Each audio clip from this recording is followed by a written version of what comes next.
Well, I started out as a financial advisor for Sanlam about 6.5 years ago. Currently now, I've been with Bay Union Investment Planning Services for the last about 3.5 years. We're based in the Lion Match Office Park, just off Gainey Road.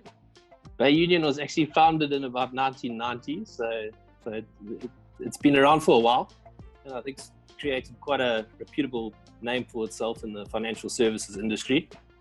We're completely independent, which means that we can offer a range of products to the clients. We're not restricted to one product offering, which is quite nice. So we have codes with all the big insurers, all the big investment houses, which basically means we can put our clients in a position to make an informed decision. I personally specialize in risk, retirement, and investment planning. When I say risk, I mean the likes of estate planning. So making sure, in the event of you passing, you've got sufficient provisions in place, so your family can maintain their standard of living. And in the likes of you becoming disabled and can no longer earn an income, what do we need to get in place for you to basically continue providing your family with an income? And also, the likes of contracting a critical illness, being diagnosed with a critical illness, unfortunately, there's always costs involved that you don't think of. And that's where I come into place and help our clients up and try guide them in the right direction and just, satisfy their financial needs, really.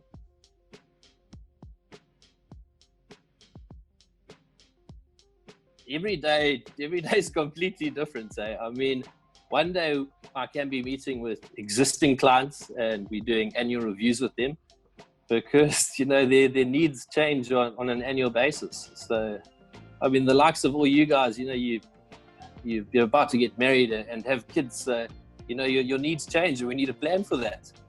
So, I mean, some days are existing clients and some days are brand new clients where, I mean, they have no idea what's going on, and we try help them out going forward.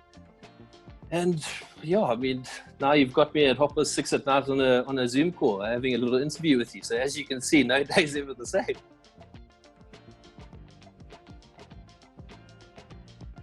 We opened up on level 4. We were encouraged to still work from home, but our office did open with obviously the necessary protocols in place. There was only a certain number of us that could go into the office at any certain time, and everything like that was in place. So level 4, but still most of us are still working from home, but do have the option to go into the office if need be.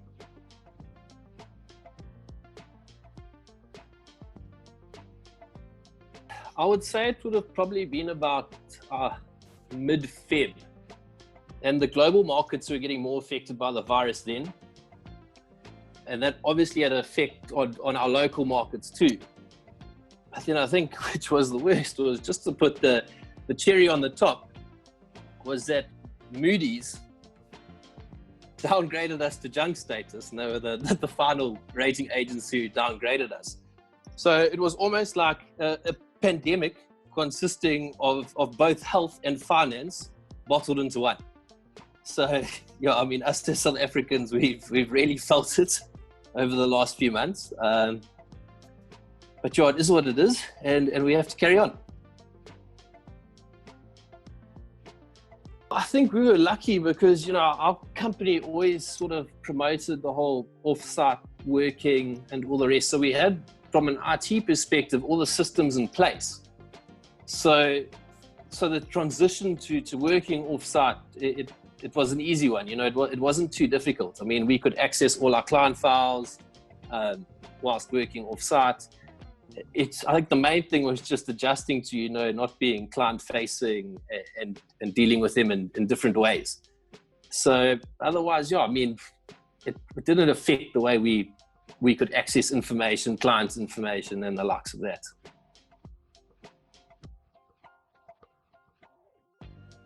Yeah, I think, you know, it's been an adjustment. It's been an adjustment for everyone.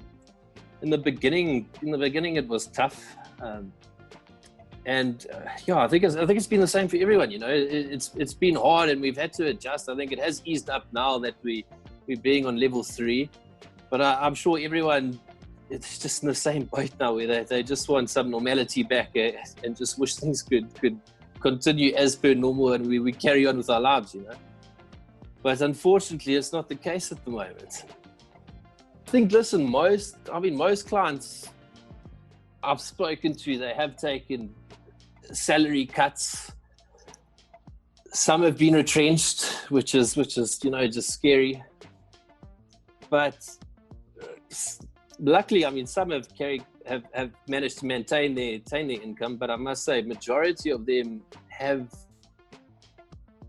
taken salary cuts. But they all said the same thing. They said, although they've taken a salary cut, you know, they've been spending so little on entertainment, and I think there's been a big realization of that. Is, you know, we spend so much on going out to eating, having drinks with friends, and you only actually realize that you spend a lot on some unnecessary things.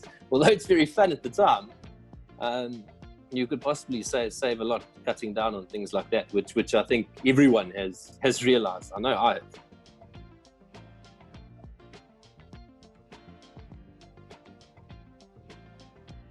I mean, John, to be honest, I just think this pandemic has hit all sectors. I mean, it's across the board. It's negatively affected most sectors. Unless I had a business and I was importing masks and hand sanitizers, I'd be smiling. But unfortunately, yeah, it's negatively affected most sectors, including the financial sector. I'm not going to go into too much detail. I think everyone's in the same sort of boat, and yeah, we've just got to honestly just try to ride it out, and I'm sure there'll be a light at the end of the tunnel eventually. Obviously, I mean, been doing reviews and stuff on email, and then if we want to go into more depth, we're chatting with clients on Zoom. Some just want to do a WhatsApp call or a ScarpCore, you know, the same means that everyone's sort of using, yeah, which we've all had to become accustomed to.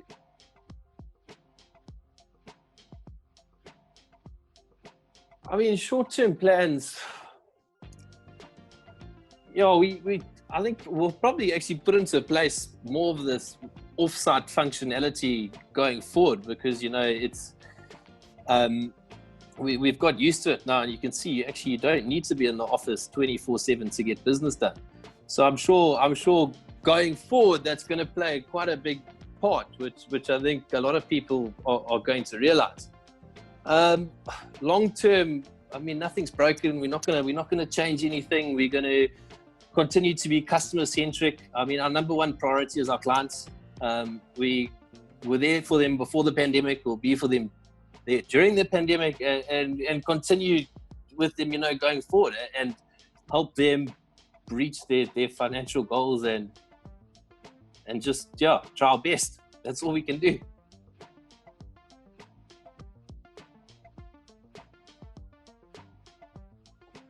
I would say challenging, satisfying, and rewarding.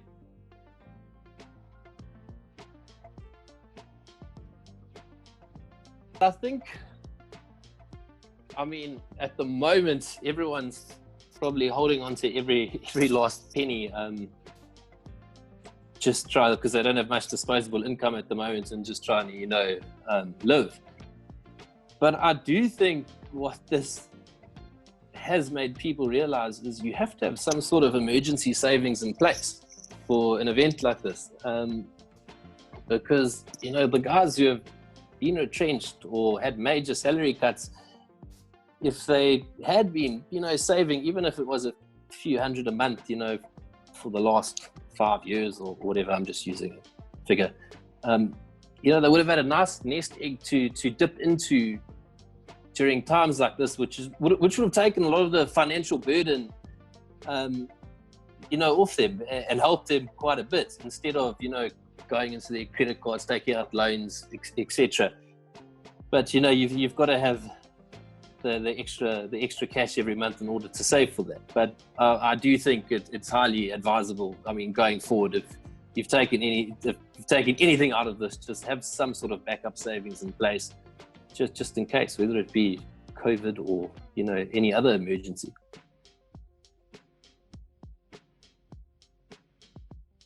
I'm really hoping in 6 months' time I can meet some of my clients for a cup of coffee and have a face-to-face meeting, because Zoom, Skype, and all these virtual meetings, they're great and everything, but sometimes the clients enjoy a personal touch too, and meeting face-to-face. I've always loved that, and I'm hoping in 6 months' time I'll be able to see my clients again. And obviously I'll still use Zoom and Skype where necessary, but it's just nice to actually go out and see some clients as well. I think having a diversification between both types of meetings will be good going forward. Yeah. No funding initiatives, but obviously, I've taken a salary decrease myself, but we've got to practice what we preach as financial advisors, and fortunately enough, I have had a sort of rainy day fund, emergency fund, which I have been saving for a good few years. So when I've had to dip into it, and it's taken that financial strain off me during these last few months. I've been able to maintain my standard of living. And John, I think, I've realized myself now the importance of that too. Well, yeah, we were still working, so we didn't need to really apply for UIF or anything like that. Sure.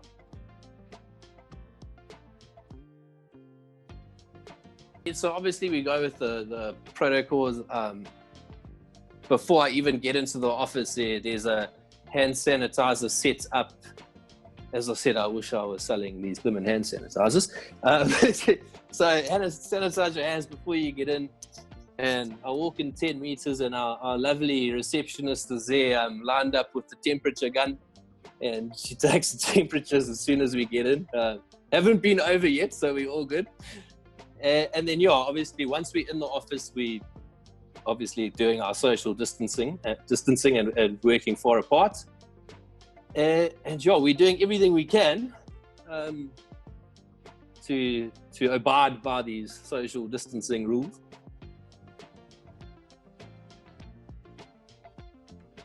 I think a famous guy, you may know him, Warren Buffett.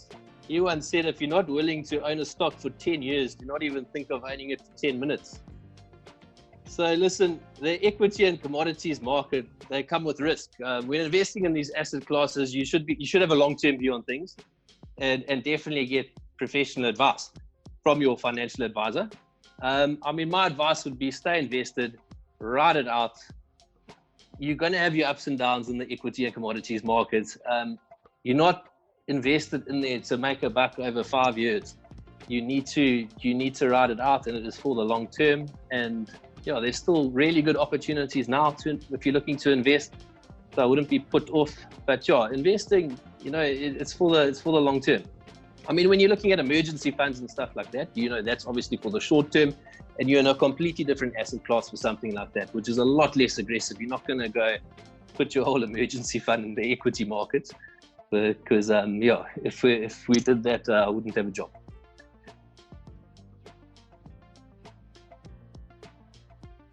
Be careful. When you're taking out credit must be repaid.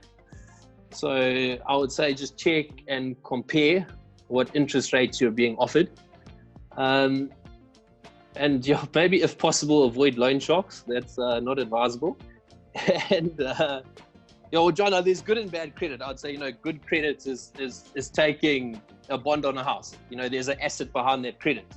Whereas bad credit, would you be lending your girlfriend your credit card for a day and her going on a shopping spree and racking up a 15,000 Rand bill and coming back to you and you having to repay the interest on that? That's not good credit. So yeah, just be careful when you're taking it, and just compare your interest rates, compare your financial service providers. Don't just go at the first thing, and yeah, make sure they got a reputable name.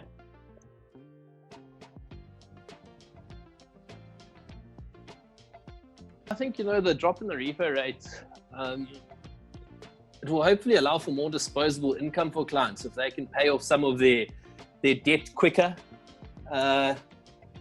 And hopefully the guys who don't have too much debt, would then have more disposable income to maybe direct their savings into retirement or educational planning for their kids, that type of thing. Yeah.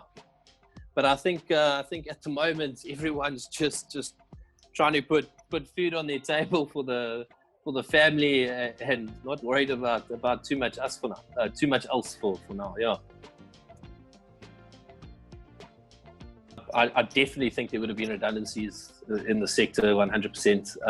And obviously, as I said, like myself, I'm not earning what I was before lockdown, and I presume that would be the case for most financial advisors in the industry. Yeah.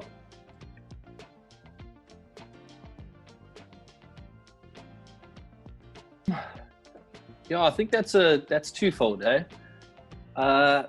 demand for new business has obviously decreased in our industry, because obviously the guys don't have money at the moment to invest or take out a policy.